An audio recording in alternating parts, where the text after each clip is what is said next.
네, 채권시장 보고 가도록 하겠습니다. 오늘 NH투자증권의 박윤정 연구원입니다. 안녕하십니까? 네, 안녕하십니까. 네, 자, 오늘 연구원님께서는 키워드가 두 가지입니다. BOJ하고 ECB 통화 정책에 대한 부분으로 나눠주셨는데요. 우선은 또 일본에 또 여러 가지 또 이슈가 있습니다. BOJ 총재도 바뀌고요. 관련해서 또 신임 총재에 대한 앞으로 전망도 많이 쏟아져 나오고 있는데 이 부분에 대해서는 어떻게 알고 계십니까? 네, 실제로 이제 새로 임명된 이후에다 신임 총재가 그간 이제 BOJ 신임 총재에 대해서 함합평이 전혀 오르지 않았던 후보자라서 2월 중순에 인선안이 발표되고 긴축 우려가 좀 크게 불거졌었는데요. 그런데 사실 그 이후에 있었던 청문회에서 당시 후보자가 BOJ의 현행 완화 정책은 적절하다. 출구 전략을 구체적으로 논의하는 것은 너무 이르다. 부양책에서 나오는 여러 부작용이 있는 것은 사실이지만 사실 현재 정책은 2% 인플레이션 목표를 위해 필요하고 적절한 수단이다 라고 언급한 것을 보아서는 사실상 지금 총재 교체에도 불구하고 초안화 정책 유지 필요성에 대해서는 BOJ 전체적으로 동의하고 있다라고 보고 있습니다. 그리고 사실 1월 금정위에서 2023년 연간 물가 상승률 전망치를 1.6%로 제시를 했기 때문에 3월 금정위에서도 YCC 밴드를 바꿀 근거가 좀 부족하다고 보시면 될 것 같고요. 그렇다면 사실 이제 관건은 신임 총재의 데뷔일인 4월 회의인데요. 해당 회의를 앞두고 좀 가장 중요한 일본의 내부적인 이벤트는 이번 주 금요일에 발표되는 춘투, 이제 봄철 임금 협상의 1차 결과입니다. 중요한 이유는 이제 BOJ가 금리 인상을 단행하려면 임금 인상과 소비의 활성화, 이 선순환 구조가 필요한데요. 그게 있어야만이 사실 일본의 물가 상승률이 2%대에 안착이 될 수 있기 때문입니다. 그런데 최근 이제 민간 서베이 결과를 보게 되면 임금 인상률이 한 3%대로 좀 높게 나올 것으로는 보여지지만 후보 상승분을 제외하고 나면 BOJ 긴축을 정당화할 정도는 아닐 것으로 좀 보고 있습니다. 또한 일본은 2월 이제 제조업 PMI가 7.4%로 부진했고 우리나라 수출도 보시면서 아시겠지만 사실 마찬가지로 일본에서도 수출 둔화 기조가 좀 이어지고 있기 때문에 불확실한 대외 수요 여건을 감안하면 이제 BOJ가 긴축에 대해서 시급하다고 보고 있지는 않을 것으로 예상을 하고 있고요.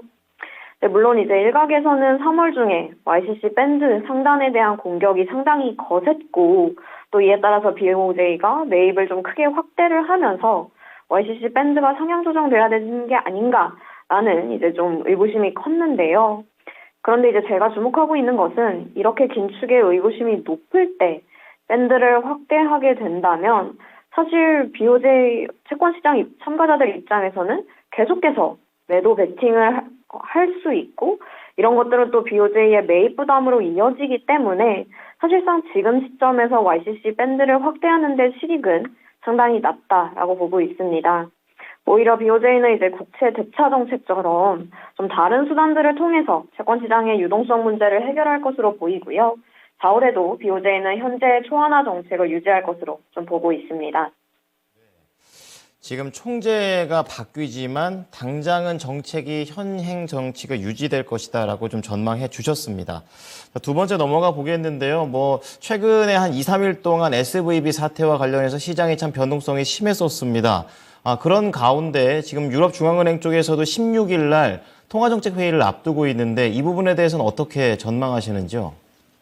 네, 사실 지난주 금요일까지는 3월 ECB에서 50bp 금리 인상이 거의 기정사실로 봤었지만 말씀하신 대로 지금은 불확실성이 다소 높은 상황입니다.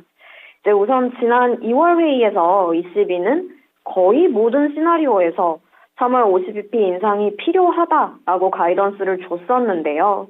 특히 그 이후에 2월 유로존의 근원 물가 상승률이 5.3%로 미국과는 다르게 고점을 보지 못하고 확대가 계속되어서 사실 연준과는 달리 ECB는 여전히 좀 물가 중심의 긴축이 필요한 상황이다라고 보시면 될 것 같습니다. 그래서 지난주에 유로존 채권 시장에서는 터미널 금리가 한 4%까지는 올라가야 된다라고 반영되기도 했었는데요. 그런데 사실 지금 SVB 사태 이후 연준은 물론이고 ECB의 금리 인상 베팅도 좀 빠르게 회수되고 있는 상황입니다.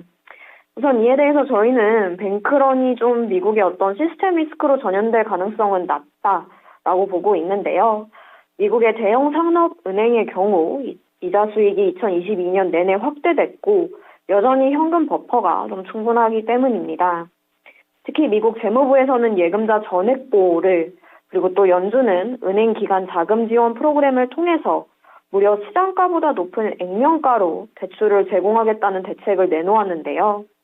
이 두 가지가 워낙 강력한 대책이 곧바로 또 나왔기 때문에 사실 저희는 좀 공포 심리가 차츰 잦아들 것으로는 보고 있습니다. 그렇게 된다면 연준도 그리고 또 ECB도 금융 안정과 물가 안정을 분리하면서 통화 긴축 정책을 계속 이어갈 수 있다라고 보고 있습니다. 실제로 또 좀 기억하실 수 있겠지만 작년 10월에 영국에서는 국채 금리가 급등하게 되면서 연기금 펀드의 급매도 사태가 유동성 살짝 경색 사태가 불거졌었고 또 우리나라에서도 사실 레고랜드 사태가 터지면서 채권 시장의 불안이 크게 부각이 되었었는데요. 그런데 이제 각국의 재무부부터 중앙은행들이 유동성을 공급하는 정책들을 내놓게 되면서 해당 문제가 해결되고 난 다음에는 영국의 BOE도 또 우리나라의 한국은행 또한 계속해서 금리 인상 사이클을 좀 이어갔습니다. 사실 유로존 같은 경우에도 작년 연말에 이제 천연가스가 부족하면서 큰 위기가 오고 경기 침체가 현실화될 것으로 봤었는데 그런 것들이 오히려 나타나지 않으면서 지금 오히려 ECB에서 만들어내고 있는 금융 시스템 리스크 지수가 있는데요. 이 지수는 작년 연말 이후부터 계속 하락세를 보이고 있는 상황이고요. 또한 유로존의 뱅킹 시스템 같은 경우에는 미국보다 훨씬 더 규제가 좀 강해서 지금 미국에서 나타나고 있는 불안들이 아직 확인되지 않고 있는 상황이기도 하고 또 유로존의 좀 고질적인 문제라고 할 수 있는 어떤 재정 취약국들에 관해서도 국채 스프레드, 그러니까 독일 금리와의 스프레드가 낮게 유지되고 있어서 변동성은 다소 높지만 ECB의 입장에서는 아직은 걱정할 때가 아닌 것 같다라고 보고 있습니다.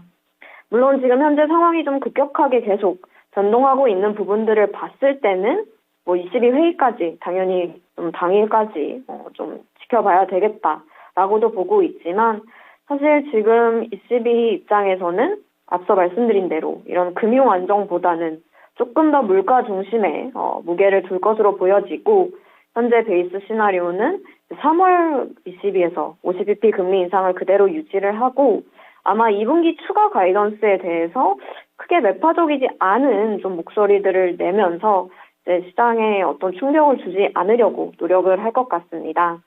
결론적으로 이제 독일 국채 금리가 앞서 말씀드린 대로 금리 인상 베팅을 많이 줄여놓았는데 이런 것들이 다시 조금 복귀하게 되면서 사실 이 SVB 사태로 인한 하락폭은 조금 일정 부분 되돌리는 흐름이 계속 이어질 것으로 저희는 보고 있습니다. 자, 오늘 말씀 잘 참고하겠습니다. 감사합니다. 네, 감사합니다. 네. 자, 오늘 수요일 채권 플로우는요, NH투자증권의 박윤정 연구원이었습니다.